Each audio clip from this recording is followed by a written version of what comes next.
그 중국에 지하교회가 있는데요.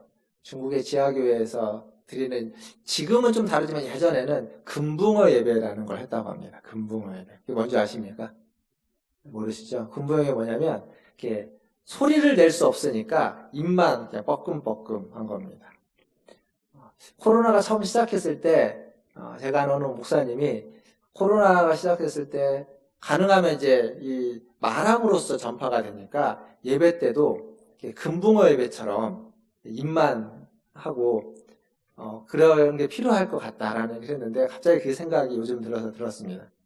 이제 마스크를 쓰고 있어서 제가 성경을 아마 아시는지 모르겠지만 중간에 설교를 하다 보면 중간중간에 성경을 읽게 되는데 제가 언젠가부터는 그냥 저 혼자 읽습니다. 왜냐하면 가능하면 여러분들이 같이 읽으면 좋은데 마스크를 쓰고 읽는 것도 불편하실 것 같고 그래서 혼자 읽는데 우리가 예배가 좀 이런 불편함이 있지만 그럼에도 불구하고 말씀을 좀 이렇게 입을 뻐끔거리기만 할지라도 마음으로 함께 읽으시고 또 옆에 분들 보시면서 또 인사를 하실 때에도 더 마음을 다해서 더 인사하시고 더 사랑하시면 좋겠습니다. 옆에 분들 또 앞뒤에 계신 분 한번 보고 인사하겠습니다. 사랑합니다. 축복합니다. 사랑합니다. 축복합니다. 오늘 이제 드디어 10계명의 결론입니다. 10계명은 10가지 계명인데 서론 한 번, 결론 한 번, 그리고 네 번째 계명, 그 안식일 계명이죠. 네 번째 계명 또 두 번, 한 번 더 했죠. 아홉 번째 계명, 거짓말하지 말라라는 계명도 한 번 더 했습니다. 그래서 총 14번에 걸쳐서 10계명을 마무리하게 됩니다. 지난주에 10번째 계명인 탐내지 말라라는 계명은 우리가 가지고 있는 어떤 욕심, 탐심을 다 제거하라라는 의미가 아니라고 말씀드렸습니다. 그것보다는 우리 안에 있는 부정적인 욕심, 탐욕이라고 할 수 있는 것, 그것을 버리라, 그것을 제거하라라는 얘기죠. 내 것이 아닌 것, 내게 주어지지 않는 남의 것, 남의 소유, 남의 아내를 탐하지 마라, 그것을 욕심내지 마라라는 이야기였습니다.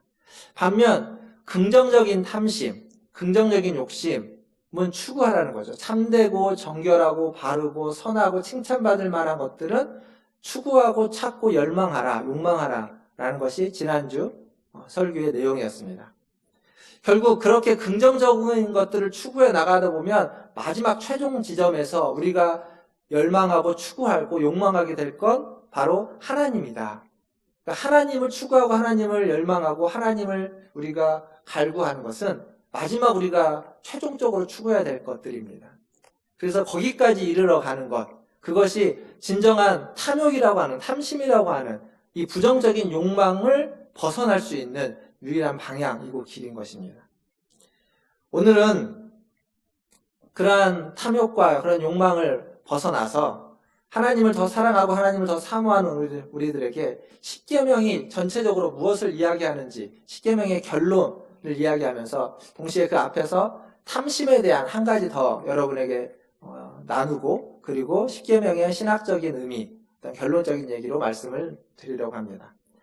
일반적으로 탐내지 말라라고 하는 10번째 계명은 불교에서 이야기하고 있는 욕망을 제거하는 것, 무소유의 삶을 살아라 라는 이야기가 아니었습니다. 여기 보면은 오늘 우리가 읽었던 성경 말고 지난주에 10계명을 이야기하는 출애굽기 20장 17절에 보면 내 이웃의 아내, 내 이웃의 집, 내 이웃의 소유 이런 표현이 있습니다. 그러니까 꼭 내 이웃이라는 표현을 3번이나 한 절에 3번이나 반복해서 쓰고 있습니다. 그럼 무엇을 얘기하는 거냐면 그 철학자 중에 되게 유명한 철학자가 한 사람 있습니다. 자크 라캉이라는 유명한 철학자가 있는데 그 철학자가 했던 유명한 말 여러분들 주보에 보시면 말씀 노트에다가 적어놨는데요. 자크 라캉의 했던 유명한 말은 인간은 타자의 욕망을 욕망한다 라는 이게 되게 유명한 말입니다. 근데 무슨 이게 심오해 보이지만 간단하게 이런 얘기입니다. 어떤 드라마에 연예인이 옷을 입고 나옵니다. 그럼 그 옷이 드라마를 보면서 사람들이 옷이 너무 예쁩니다. 그러면 그 옷이 어떻게 되죠? 보통 우리가 품절된다고 하죠. 잘 팔리는 거죠. 왜 그럴까요? 왜 김혜수 씨가 입고 나온 옷은 잘 팔릴까요? 그가 한 어떤 소품은 잘 팔리는 걸까요? 그건 사람들이 보면서 저 옷을 입으면 저렇게 예뻐 보이는가, 저 소품을 하면 되게 잘 어울리는구나, 나한테도 그럴까라고 착각하는 겁니다. 내가 입으면 잘 안 맞는데도 불구하고. 그러니까 그 사람의 그 어떤 추구하고 욕망하는 것을 나도 함께 욕망하게 되는 겁니다. 그걸 갖고 싶은 거죠. 그게 바로 이 자크라캉이 했던 얘기입니다. 우리가 늘상 경험하고 있는 이야기들입니다. 그러니까 다른 사람이 추구하는 것, 다른 사람이 욕망하는 것, 욕구하는 것, 찾는 것을 우리도 똑같이 추구하고 욕망하고 찾는다는 겁니다. 왜요? 비교하기 때문에. 결국 우리의 욕망, 우리가 추구하는 것은, 우리의 탐욕은 무엇에서 시작되는 거냐면 다른 사람과 나를 비교하는 데서 시작되는 겁니다. 제가 예전에 십계명이 아마 초반부 1계명인가 2계명인가 설교하면서 그런 말씀 드린 적이 있습니다. 그것이 알고 싶다에서 설문조사, 돈에 대해서 그러면서 설문조사를 했는데 그 설문조사 중에 세 번째 게 뭐였냐면 이겁니다. 내가 월급을 200만 원 받고 다른 사람은 월급을 100만 원 받는 것과 내가 월급을 400만 원 받고 다른 사람 월급을 800만 원 받는 것 중에 어떤 것이 더 좋냐고. 둘 중에 하나를 선택하라고 하면 무엇을 선택하겠냐고. 가만히 놓고 보면 월급 200만 원 받는 게 좋습니까? 400만 원 받는 거 좋습니까? 400이 낫죠. 월급이 2배나 많은데. 근데 많은 사람들이 내가 400만 원 받는 것보다 내가 저 사람보다 100만 원 더 받는 것을 선택했습니다. 비교해서 더 우위에 점하고 싶은 겁니다. 이게 탐욕과 탐심의 이유입니다. 그러니까 절대적인 기준을 가지고서 내가 그만큼을 있고 없고를 가지고 하는 것이 아니라 상대적인 거죠. 다른 사람하고 비교해서 내가 더 많을 때 나는 만족하는 것이고, 내가 지금 많이 갖고 있지만 나보다 더 많이 갖고 있는 사람이 있으면 상대적으로 내가 무엇인가를 빼앗긴 것 같은 겁니다.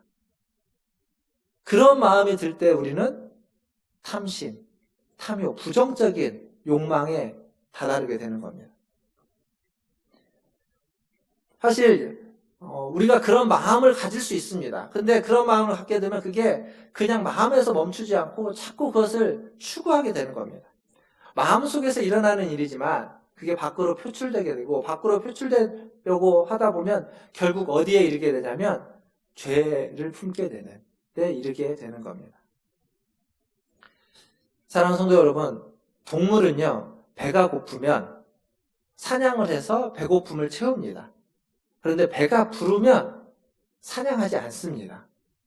그들의 욕망이라는 단어보다, 표현보다는 욕구라는 단어가 더 맞을 텐데, 그 욕구는 채움을 받으면 더 이상 그것을 찾지 않습니다. 근데 사람의 욕망은 그렇게 쉽게 채워지지 않는 겁니다. 특별히 비교해서 갖게 되는 욕망은 내가 아무리 많이 가져도 나보다 더 많이 가진 사람이 있고, 내가 아무리 능력이 있고 아무리 잘해도 나보다 더 잘하는 사람이 있고, 그러면 끝이 없는 겁니다. 끝까지 가는 겁니다.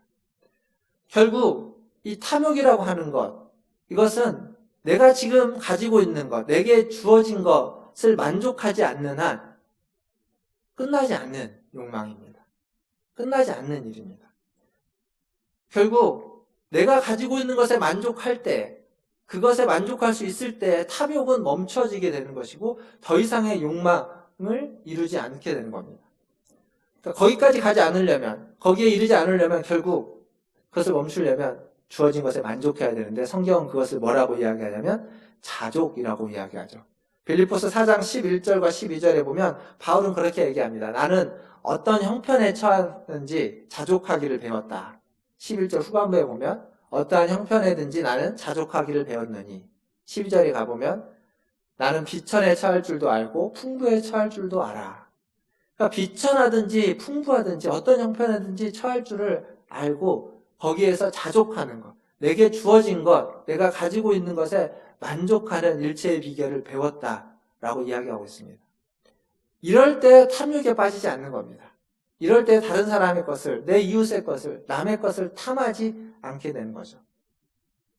내게 주신 것이 아니라 내게 없는 것, 내가 가진 것이 아니라 내가 갖고 있지 못한 것을 자꾸 찾게 되면, 그러니까 내게 주어지지 않았기 때문에 마치 내가 빼앗긴 것이라고 생각하는 겁니다. 박탈심리죠. 내게 주어지지 않았는데 원래 내 것이 아닌데도 불구하고 내가 빼앗긴 것이라고 생각하고 그래서 자꾸 그것을 욕망하게 되고 추구하게 되고 갖고 싶어하는 마음. 그게 십계명에서 금하고 있는 겁니다. 하나님이 어쩌면 내게 그것을 주지 않은 이유는 내게 그것이 필요하지 않아서일 수도 있고 그것을 줌으로써 우리가 더 변화되고 왜곡되고 우리에게 더 안 좋기 때문일지도 모릅니다. 그렇다면 그것을 주지 않은 것이 우리에겐 더 은혜이고 더 감사해야 될 조건들입니다.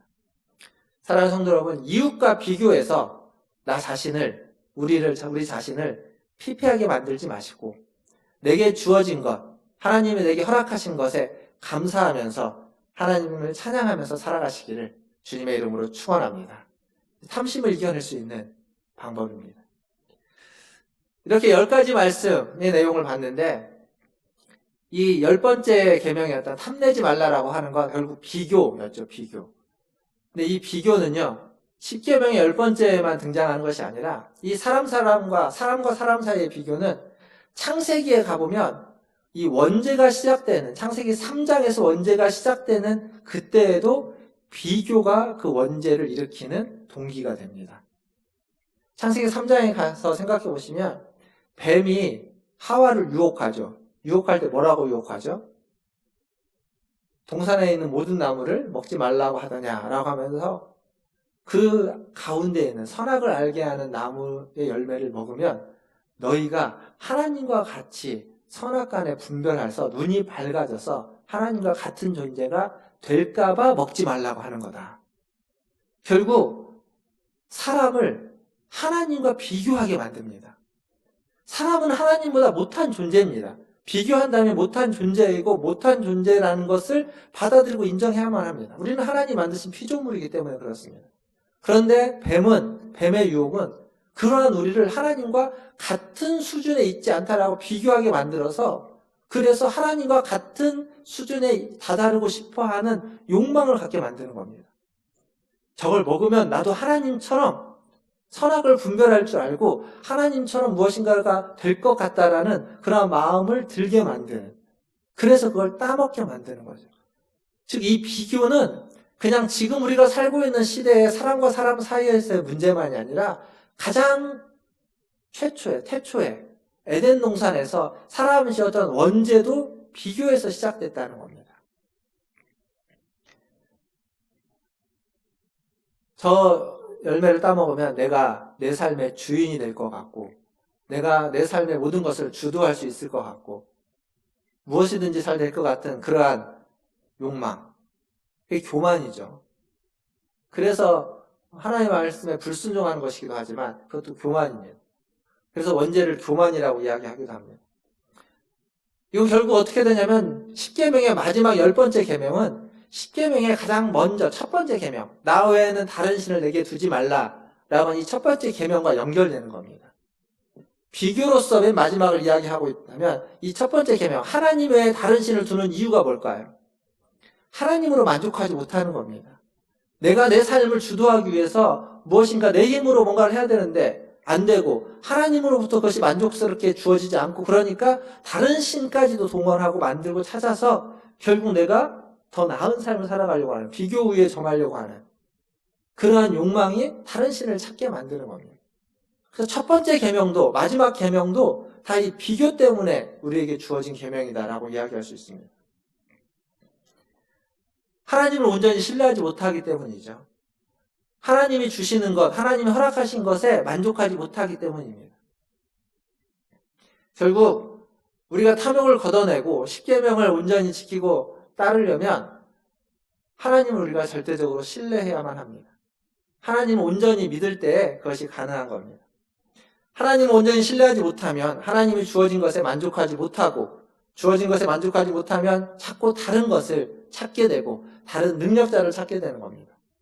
반대로 하나님이 우리에게 주신 것에 만족할 수 있다면 하나님을 온전히 신뢰할 수 있게 되는 것이고 그리고 그렇게 하나님을 온전히 신뢰한다면 우리는 하나님을 온전히 따라갈 수 있게 되는 겁니다.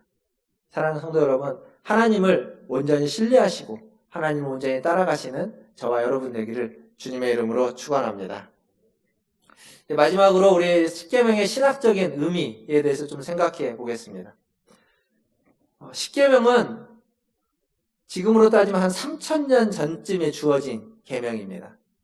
그때 3000년 전에 주어진 말씀인데 그게 과연 지금 오늘날에도 유용할까? 라고 질문하는 사람들이 많이 있습니다. 3000년 전의 이야기인데 3000년 전에 이렇게 하라는 이야기가 지금도 똑같이 통용될까요? 시대가 이렇게 많이 변했는데 100년 전, 200년 전의 이야기가 지금 통하지 않는 이야기들 얼마나 많습니까? 3000년 전의 이야기입니다. 여러분 어떻게 생각하십니까? 십계명이 지금도 유용할까요? 아니면 지금은 유용하지 않을까요? 유용하다고 쉽게 말씀하셨는데 바로 말씀해 주셨는데 가만히 생각해 보면 유용한 것도 있습니다. 근데 유용하지 않은 것 같은 계명도 있습니다. 우리가 현대인으로서 살아가면서 정상적으로 십계명을 진솔하게 보면 현대인의 시각에서 보면 분명히 고개가 끄덕여지는 부분도 있지만 이건 지금은 좀 적용하기 어려운 것 같은 말씀도 분명히 그 중에 있습니다. 왜 그러냐면 왜 우리가 그렇게 느껴지냐면 우리는 십계명뿐만 아니라 어떤 우리의 삶의 윤리적인 규범으로서 윤리적인 삶을 살아가기 위한 행동 규범으로서 십계명을 바라보게 되면 그 중에는 유용한 것도 있고 유용하지 않은 것도 있는 겁니다. 지금의 윤리에 맞는 부분도 있지만 맞지 않아 보이는 부분도 십계명에는 보이기 때문에 그래서 부분적으로만 맞다라고 생각되는 거죠. 근데 십계명은요. 중요하게 우리가 생각해야 되는 건 십계명은 하나님이 주신 계명, 하나님이 주신 말씀이라는 겁니다. 이 점을 놓치지 말아야 되는 이유는 십계명은 우리가 가지고 있는 현대사회의 윤리로서 그것을 재단하고 평가할 수 없는 이유가 하나님이 주셨기 때문이라는 겁니다. 예를 들면 이런 거 있습니다. 삼강오륜이라고 아십니까? 삼강오륜.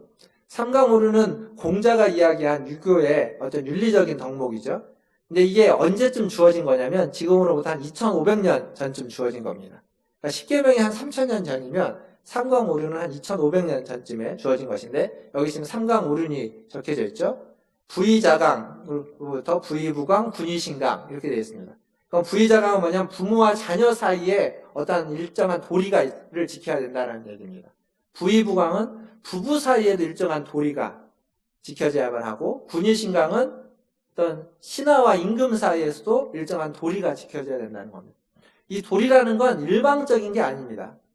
부모는 자녀에게 지켜야 될 도리가 있고 자녀는 부모에게 지켜야 될 도리가 있고 남편은 아내에게, 아내는 남편에게 임금은 신하에게, 신하는 임금에게 지켜야 될 일정한 도리가 있다는 겁니다. 이게 삼강입니다.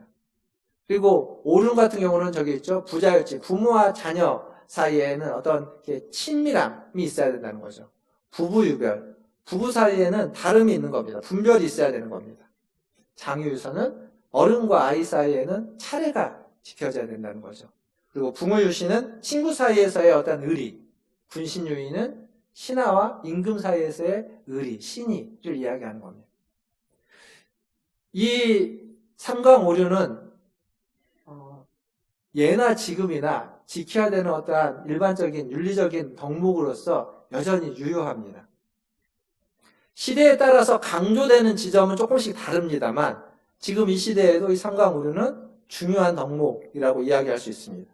여기에 보면 모든 관계는 일정한 도리가 있고 지켜야 될 것이 있고 그리고 분별을 해야만 할 것도 있고 어떤 차례도 있고 신의도 있어야 된다는 겁니다. 근데 이 도리, 신의, 분별 이 모든 것들은 다 마음의 문제입니다. 마음의 문제. 행동의 문제이기 이전에 마음과 태도의 문제라는 사실입니다. 이런 마음과 태도의 문제를 이야기하고 있는 공자의 가르침도 유용한데 하나님이 주시는 가르침이 무용할 리가 없습니다. 삼강오륜도 이 윤리적인 가르침도 마음의 문제를 다루고 있고 십계명도 마음의 문제를 다루고 있는 겁니다. 행동의 문제처럼 보이지만 겉으로 드러나는 행위처럼 보이지만 끊임없이 마음의 문제를 이야기하고 있습니다. 그래서 하나님은 사람의 겉을 외모를 보는 것이 아니라 사람의 중심을 본다라고 이야기하는 겁니다. 마음의 중심을 보는 거죠. 그 사람의 말과 그 사람의 행동이 아닌 그 사람의 마음의 중심, 그 사람이 가지고 있는 마음의 태도와 자세를 보는 겁니다. 그게 사실은 밖으로 나타나게 되어 있죠. 실수할 때도 있고 잘못 나타나는 경우도 있지만 그런 것들은 다 고치면 되는데 마음의 태도가 잘못되어 있으면, 마음의 중심이 어긋나 있으면 그것으로부터 잘못된 것이 나올 수밖에 없기 때문에 그렇습니다. 십계명의 이 10번째 계명이라고 할 수 있는 계명은 결론적으로 십계명의 결론이라고 이야기할 수도 있습니다. 예수님도 십계명을 이야기하면서 십계명의 가장 중요한 것들을 다시 재정립시켜주면서 무엇을 근거로 했냐면 10번째 계명, 마음의 문제를 근거로 해서 십계명을 다시 이야기해 주기도 했습니다. 사랑하는 성도 여러분, 죄는 우리의 행위에 있는 것이 아니라 우리의 마음에 있습니다. 십계명의 모든 말씀은 우리의 마음을 바로 세우기 위해서, 우리의 마음을 바로 잡기 위해서 우리에게 주신 말씀입니다. 그래서 만약에 10계명 중에 10가지 계명 중에 딱 한 가지만 지켜야 된다라고 이야기한다면, 가장 중요한 한 가지를 고르라라고 말한다면 그건 1계명보다는 마지막 10번째 계명이라고 말할 수 있습니다. 그게 마음의 문제를 직접적으로 다루고 있기 때문에 그렇습니다. 비교의 문제를 다루고 있고, 그 비교의 문제에서 우리가 자유로울 때, 해방될 때 비로소 하나님 외에 다른 신을 섬기지 않게 되는 겁니다. 1계명을 포함한 나머지 모든 9가지 계명도 지킬 수 있기 때문에 그렇게 되는 겁니다. 신학적으로 이 10계명을 가장 잘 그 의미를 파악한 사람은 종교개혁자 칼빈이라고 말할 수 있습니다. 칼빈이 기독교 강요라는 책을 쓰면서 그 책 두 번째 책의 7장에 이 율법에 대해서 쭉 이야기를 하는 중에 10계명에 대한 이야기를 같이 다루고 있습니다. 거기에서 10계명을 포함한 율법의 3가지 기능을 칼빈이 이야기하는데, 그 3가지 기능이 뭐냐면, 첫 번째는 율법은 악한 사람들이 악한 짓을 하지 못하도록 통제하는 기능이 있다는 겁니다. 즉 법이 있어서 지키지 않으면 벌을 받기 때문에 그것을 지키도록 사람들을 강제하고 통제하는 기능이 있다는 겁니다. 10계명에도 그런 게 있죠. 우상을 숭배하고 우상을 만들고 그리고 안식일을 지키지 않으면, 그러면 하나님이 앞에 벌을 받는 규정들이 그 안에 있습니다. 뿐만 아니라 두 번째로는 이 율법 10계명은 무엇이 옳은 것인지, 의가 무엇인지를 보여주는 기능이 있다는 겁니다. 즉 계명이 거울이 되어서 옳고 그름을 막 이야기해주는 기준이 된다는 겁니다. 무엇이 옳고 무엇이 그른지를 말해주는 거죠. 그래서 내 얼굴에 무엇이 묻어있는지 거울을 보고 아는 것처럼 내 죄가 무엇인지를 깨닫게 해주는 기능이 있다는 겁니다.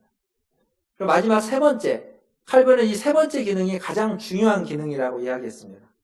3번째 기능이 뭐냐면, 율법, 이 계명은 성령 안에서 하나님이 원하시는 바가 무엇인지를 보여주고 어떠한 삶을 살아야만 하는지, 어떠한 길로 살아가야만 하는지를 안내해주는 이정표 역할을 한다라고 말해주고 있습니다. 10계명의 결론이라고 할 수 있습니다. 그러니까 이 율법 10계명은 어둠을 밝혀줄 뿐만 아니라 우리가 어느 방향으로 살아가야만 하는지를 말해주고 있다는 거죠. 칼빈이 말한 이 율법의 기능, 이 10계명의 기능과 동일합니다. 10계명은 결국 우리에게 어둠을 밝혀주면서 하나님 우리에게 원하시는 것이 무엇인지 알려주고, 그리고 우리가 어디로 살아가야만 하는지, 어떠한 방향으로 나아가야만 하는지를 알려주고 있습니다. 이게 10계명이 가지고 있는 신학적인 의미입니다. 말씀을 마무리하면서 10계명, 이 10가지의 10계명을 지킴에 있어서 가장 큰 걸림돌은 뭘까요? 앞에 제가 말씀드렸는데 비교입니다. 비교를 통해서 드러나고 있는 탐욕, 탐심, 비교 때문에 시작되는 탐욕, 탐심, 그게 가장 10계명을 지키는 데 있어서 가장 큰 걸림돌입니다. 신약에 오면 바울은 그것을 뭐라고 말하고 있냐면 육체의 욕심이라고 이야기합니다. 육체의 욕심.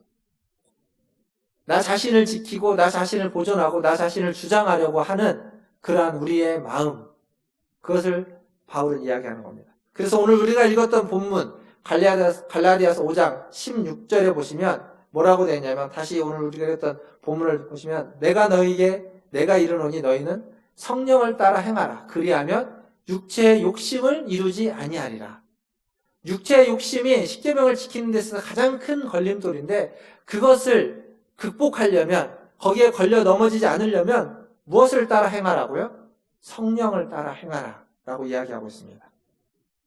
성령을 따라 행할 때 성령은 육체를 거스르게 되고 성령의 인도를 받으면 우리는 율법 아래 우리를 누르고 있는 어떤 얽매이고 있는 율법 아래 머물러 있지 않고 그것을 넘어서서 그것을 온전히 지켜가는 삶을 살 수 있기 때문에 그렇습니다. 몇 년 전에 그 도로 안전에 대해서 안전교육을 하는 영상을 한번 본 적이 있습니다. 제가 기억하기로는 일본에서 만든 영상인데 일본에서 학생들을 이렇게 안전교육을 시키는데 어떻게 시키냐면 스턴트맨을 고용을 해서 스턴트맨을 사용해가지고 자전거를 타고 가다가 이렇게 걸어가다가 다가오는 차하고 부딪히는 장면을 보여줍니다. 근데 그 영상에서 제가 봤는데 차가 분명히 빨리 오지 않았습니다. 한 20-30km? 많아야 30-40km, 30km 전후 정도의 속도였는데 그 차와 딱 부딪히니까 이렇게 차는 아무렇지도 않은데 자전거를 탄 사람은 펑 튕겨져 나갑니다. 그러니까 안전을 위해서 스턴트맨을 고용해서 안전장비 차지하고 보여주는 겁니다. 저도 화면을 보고 굉장히 깜짝 놀랐습니다. 그 교육에 대한 논란이 많았습니다. 너무 아이들에게 자극적인 건 아니냐, 너무 무섭게 그렇게 보여주는 거 아니냐라는 논란이 있을 정도였습니다. 근데 사실 우리는 밖에 나가보시면 그런 차들과 아주 가까이서 밀접하게 지나다니면서 살고 있습니다. 굉장히 무서운 일이 벌어질 수 있는 차들과 가까이서 있다는 겁니다. 근데 큰 문제가 생기지 않고 살고 있습니다. 왜 그럴까요? 질서를 지키는 거죠. 기본적으로 교통법규라는 것을 잘 준수하고 따르기 때문에 그렇습니다. 그것을 어기게 되면, 그래서 그 법규를 어기게 되면 그에 해당하는 벌금을 내는 거죠. 벌을 받는 겁니다. 페널티를 얻게 되는 겁니다. 그 법규를 무시해버리면, 그 기준을 무시해버리면 문제가 생기는 것이고 사고가 일어나는 것이고 생명의 위험이 생기는 것이고 다치는 겁니다. 그리고 그 교통법규가 안내하는 대로 갈 때 그 이정표를 따라갈 때 안전하게 그 목적지에 도착할 수 있지 그걸 무시하고 다른 데로 가버리면 반대 방향으로 가버리면 문제가 생기고 사고가 나는 겁니다. 즉 교통법규라는 건 왜 주어져 있는 거냐면 사람들을 안전하게 보호하고 안전하게 목적지까지 안내하기 위해서 주어져 있는 겁니다. 십계명도 이와 같습니다. 십계명이라는 10가지 계명이 우리에게 주어진 건 우리의 생명을 보호하고 안전하게 보호할 뿐만 아니라 우리가 가야만 하는 길을 보여줘서 목적지로 안전하게 도달할 수 있도록 안내해 주기 위해서 우리에게 주어져 있는 겁니다. 그 기준으로서, 그 이정표로서 주어진 것이 십계명입니다. 코로나19라는 우리가 생각해보지 못했던 이 바이러스가 퍼지고 있는 시대를 살아가고 있습니다. 이런 시대를 살아가고 있지만 이러한 시대에도 우리는 예수 그리스도를 믿는 그리스도인으로 살아가려면 우리에게 필요한 건 십계명과 같은 하나님의 말씀을 지키는 겁니다. 왜냐하면 그 말씀이 우리를 보호할 줄 뿐만 아니라 우리의 생명을 지켜줄 뿐만 아니라 바이러스로부터의 생명 그런 것만을 의미하는 것이 아니라 모든 것들에 있어서 모든 삶에 있어서 우리의 영혼의 생명을 지켜줄 뿐만 아니라 우리가 어디로 가야만 하는지 우리가 어떤 삶을 살아야만 하는지를 바로 이 십계명이 안내해 주기 때문입니다. 사랑하는 성도 여러분, 나 자신의 생명을 지키기 위해서 그리고 나의 삶이 하나님이 원하시고 하나님이 기뻐하는 곳으로 나아가기 위해서 그래서 우리는 십계명을 기억하고 십계명을 따르며 십계명을 지킬 수 있어야만 하는 겁니다. 오늘 이 아침에 나오셔서 예배드리시는 우리 모든 문화신조예교회 성도 여러분, 십계명, 우리에게 주어진 십계명을 기억하시고 그 말씀을 지키면서 그 말씀을 따라가시고 성령의 인도하심을 받아서 살아가시는 저와 여러분 다 되시기를 주님의 이름으로 축원합니다. 기도하겠습니다.